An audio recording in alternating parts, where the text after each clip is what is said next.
유튜브 노음성 한국사에서 수험생활에 대한 많은 이야기부터 한국사에 대한 재밌는 이야기까지 더 많은 것들을 확인하실 수 있습니다. 구독, 좋아요, 알람 설정 부탁드립니다.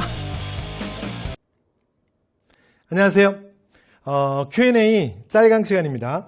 자, 오늘 여러분이랑 한번 생각해 볼 주제는요. 여러분 그 질문 게시판에 올려주신 건데 시중의 권한 강화가 헷갈린다. 그래서 이게 뭐 무열왕이라고 써있고 막 신문왕이라고 써있고 막 경덕왕이라고 써있고 그래서 헷갈리는데요. 이게 누구예요? 이게 이제 질문이었습니다. 자, 그래서 요 얘기를 좀 잠깐 나눠볼 건데 이제 원래 이제 질문은 원문은 이거였어요. 한국사 수험책들을 보면 신라시대에 시중권한 강화했다에 대해서 무열왕이라고 돼 있고 신문왕이라고 돼 있고 막 이렇게 돼 있는데 왜 이렇게 뭐 다르냐 말하는 게. 그래서 왜 이렇게 네 개가 다른지, 이거 학설 때문에 나눠지는 건지, 이게 이제 질문입니다. 자, 그런데 실제로는요, 이게 어떻게 되는 거냐면 우리가 이제 통일 이후에, 그러니까 통일기부터 포함해서 그 통일의 앞부분 됐죠? 그래서 신라의 왕권이 안정됐던, 강화됐던 그 시기를 삼국사기의 표현을 빌어서 우리가 신라 중대라고 하죠. 신라 중대. 그렇죠?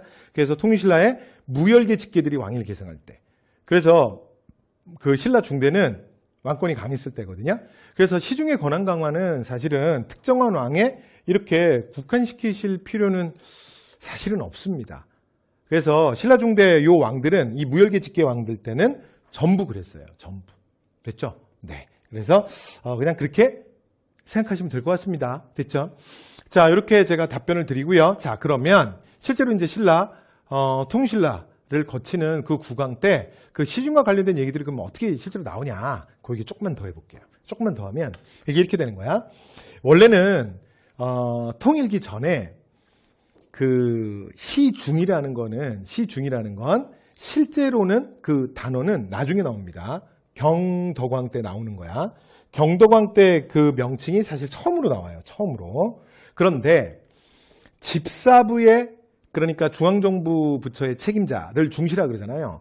그런데 집사부의 중시만 나중에 시중이라고 불러요. 그런데 수업 시간에 제가 이거 말씀드렸었는데 여러분 제도사는 우리가 항상 어떻게 배우는 거냐면 최종판을 배우는 거야. 최종판. 됐죠? 그러니까 원래 어떤 제도가 만들어질 때 처음에 딱 그게 아니었을 수 있거든.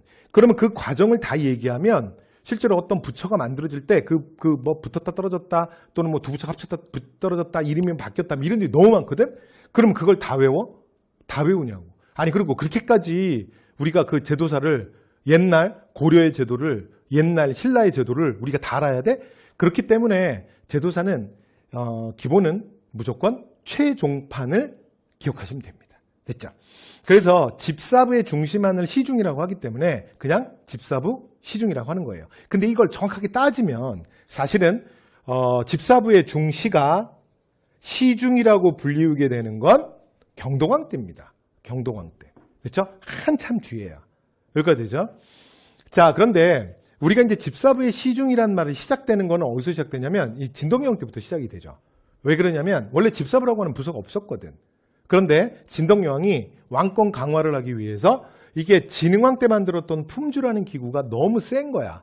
그래서 품주를 해체시켜버려요.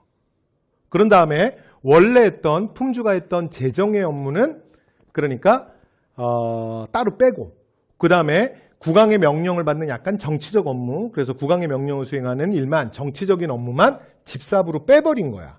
그래서 하나의 부처가 생긴 거예요. 그런데 원래 신라에선 중앙정부 부처의 장, 책임자를 뭐라고 부르냐면 중시라고 불러요. 중시. 근데 똑같은 말로 뭐라고도 부르냐면 중시라고도 하고 령이라고도 불러요. 그러니까 한번 해볼게요. 그러니까 집사부의 책임자는 집사부 중시 또는 집사부 령인 거야. 그러니까 병부의 책임자는 병부 중시, 병부 령. 위하부의 책임자는 위하령, 위하부령 또는 위하부 중시 이렇게 되는 거죠. 됐죠? 그러니까 우리가 말하는 그 시중의 시작은 사실은 진덕여왕 때라고 봐야지. 왜냐하면 집사부가 이때 만들어지니까 집사부의 책임자만 시중이라고 하거든요. 그러니까 경덕왕 때 집사부의 중시를 시중이라고 했던 건 다른 부처의 그러니까 장들은 계속 중시로 남아있는 거야. 근데 집사부의 중시만 시중이 되는 거죠. 됐죠? 그러니까 권한이 세진 거지. 그래서 진덕여왕 때 이렇게 집사부를 만들고요. 집사부에 힘을 많이 몰아주는 거야. 그런데 실제로 진덕여왕 때는 그렇게 왕권이 강했던 시기가 아니야. 그러다가 또 진덕여왕 금방 죽잖아. 그리고 무열왕 때부터 본격적인 통일기예요. 그러니까 이렇게 대외전쟁 통일기로 되면 아무래도 국가 일체감이 있어야 이길 수 있겠죠. 그래서 이 통일기, 전쟁이 많은 시기에 국왕권이 강화됩니다. 그래서 이 무열왕이 왕이 올 때부터를 우리가 무열계에 직계가 왕위를 계승하는 신라 중대라 그러잖아. 그래서 그때부터 그러니까 집사부의 중시의 권한이 강화된 거야. 됐죠? 그러니까 당시 이름은 중시인데 어차피 시중이 되니까 그냥 시중이라고 말해도 되는 거야. 이해되죠? 그리고 이건 뭘 의미하냐면 상대등을 약화시킨 거야. 상대등은 그러니까 귀족의 대표잖아. 그러니까 신라 진골 귀족들의 대표. 그 진골들의 회의가 뭐냐면 화백회의잖아요.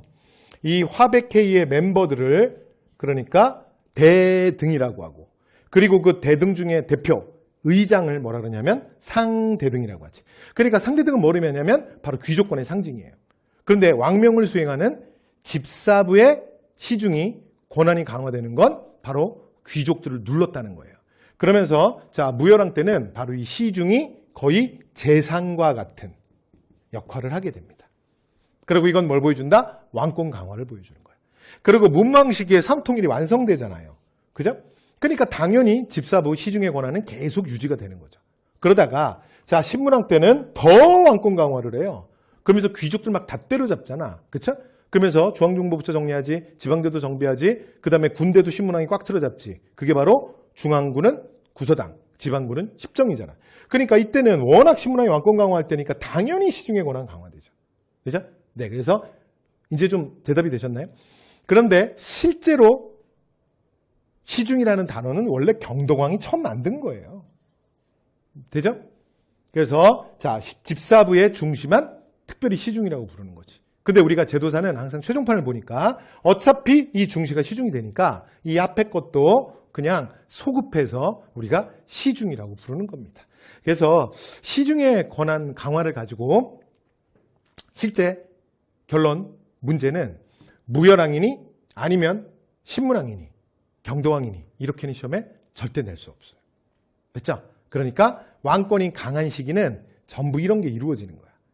그리고 물론 진덕여왕 때랑 경덕왕 때는 대신에 왕권이 그렇게 강했던 시기는 아니지. 진골귀족들의 많이 도전을 받는 시기잖아. 그러니까 의도적으로 왕권을 강화시키기 위해서 집사부 또는 집사부의 책임자였던 시중에게 권한을 많이 주고자 했던 거죠. 됐죠? 네. 그래서 자 집사부의 시중의 권한 강화는 항상 통신라 편에서는 뭐와 같은 말이다? 왕권 강화와 같은 말이다. 그래서 왕권이 강했던 시기, 특히 신라 중대에는 시중의 권한 강화는 그냥 쭉 맞는 말입니다. 그래서 어떤 구강으로 굳이 뭐 이렇게 학설이나 견해 차이가 아니기 때문에 그냥 이렇게 전체적으로 그렇구나 이렇게 생각하시면 될 것 같습니다. 자, 이렇게 해서 좀 답변이 되셨나요? 네. 그러면 다음 주제로 또 만나 뵙도록 하겠습니다. 여러분 수고하셨습니다.